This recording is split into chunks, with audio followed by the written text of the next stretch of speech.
igereza muvuna umugongo. Uyu musore ukomoka mu murenge wa Nyange mu karere ka Ngororero avuga ko izi nkoni yakubiswe mu buryo bw'akagambane zamuteye ubumuga buhora. Nakubitiwe muri gereza ya Rubavu nkubitwa n'umuyobozi wa gereza bita Kayumba Innocent. Ankubitana na kimwe nta kintu na kimwe nzi nakoze. Biba ngombwa ko njya kwivuriza mu bitaro bya Faisal na Shashka na Kanombe. Yankubitaga bate y'imbunda kugeza mbaye gutya. Yaravuga ngo ngenda zira Kararisa ngo barankubita banyice. Kararisa ni muntu ki ntabwo tumuzi. Yakoraga mu karere. Hanyuma kubera cyo bamuziraga? Yari yaribye amafaranga y'akarere, amaze kwiba amafaranga y'akarere kubera ko Kararisa twari inshuti. Ubwo bo bagashaka kugira ngo bavuge ko ngiye ayo mafaranga ari ngiye bayatwaye. Ngo mbiziho ayo mafaranga ngo tuziranye na Kararisa uwo nguwo. Ntago mbiziranye nayo kubera ko n'akarere nabibamenyesheje kandi bakaba babizi.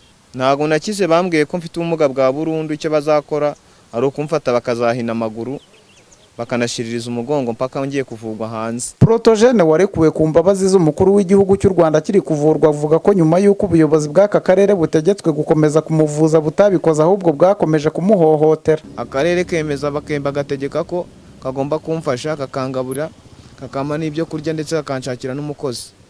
Kugeza uyu munsi wa none nta mukozi bigeze bama, ahubwo barankubita, bamara kunkubita baza n'impamvu ndi gukubitwa. Nabibaza umuyobozi w'umurenge na RIB bakambwira ngo ntago RIB iyoborwa n'umurenge ahubwo yo RIB iyoborwa n'akarere, nkubitwa n'ubuyobozi bw'akarere.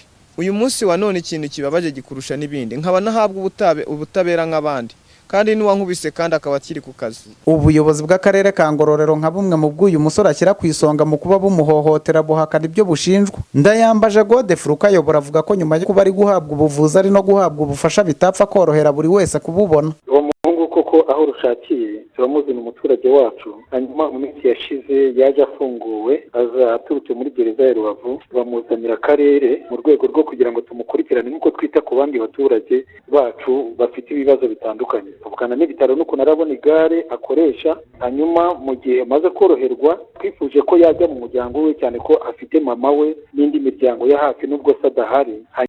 Yaza kutugaragariza ko mama we adahari ndetse tunumvikana n'uburyo agomba kubona nuko nahacumbika n'ibindi. Ibyo tugendera n'ubundi abaturage bacu nabo twarabimugeneye. Yari afite icyiciro kiri hejuru, tubonye ububabare bwe ko adafite imbaraga zo guhinga no gukora indi mirimo. Dukora uko dushoboye kugira ngo ajye mu cyiciro cyamufasha, ajya mu cyiciro cya mbere ndetse tumushyira no ku nkunga y'ingoboka kuko byagaragara ko nta wundi muntu kumwitaho nawe inkunga ishobora kumufasha kubaho. Uyu nkunga rero uyu munsi wa none arayihabwa. Ikindi cya kabiri, twamwubakiye inzu, hari inzu ntabwo kubaka byari gushoboka guhita yuzuriraho, ariko hari amazu tugenda twubaka abantu batishoboye. Inzu turayikora, tuyikora neza, tuyishyiramo ibyangombwa byose, ariko sibyo n'ibyo ahabwa n'andi mafaranga ya assistance sociale anyura mu murenge wa Nyange. Ku kijyanye n'ayo mafaranga muvuga yanyujijwe kuri konti yiwe byo ntabwo twabimenya, nabyo ntabwo twamenya uko byaba byaragenze. Urwego rw'igihugu rushinzwe imfungwa n'abagororwa RCS uyu musore avuga ko umukozi warwo ari we wamukubise ruvuga ko iki kibazo rwagihariye ubutabera. Urwego rushinzwe ubugenzacyaha RIB rwo rwemeza ko rwashyikirijwe iyi dosiye ruvuga ko rukiyikoraho iperereza. Ibi ngo biratuma muri aka kanya nta byinshi rwayitangazaho. Karikista Ndagijimana TV1 mu murenge wa Nyange mu karere ka Ngororero.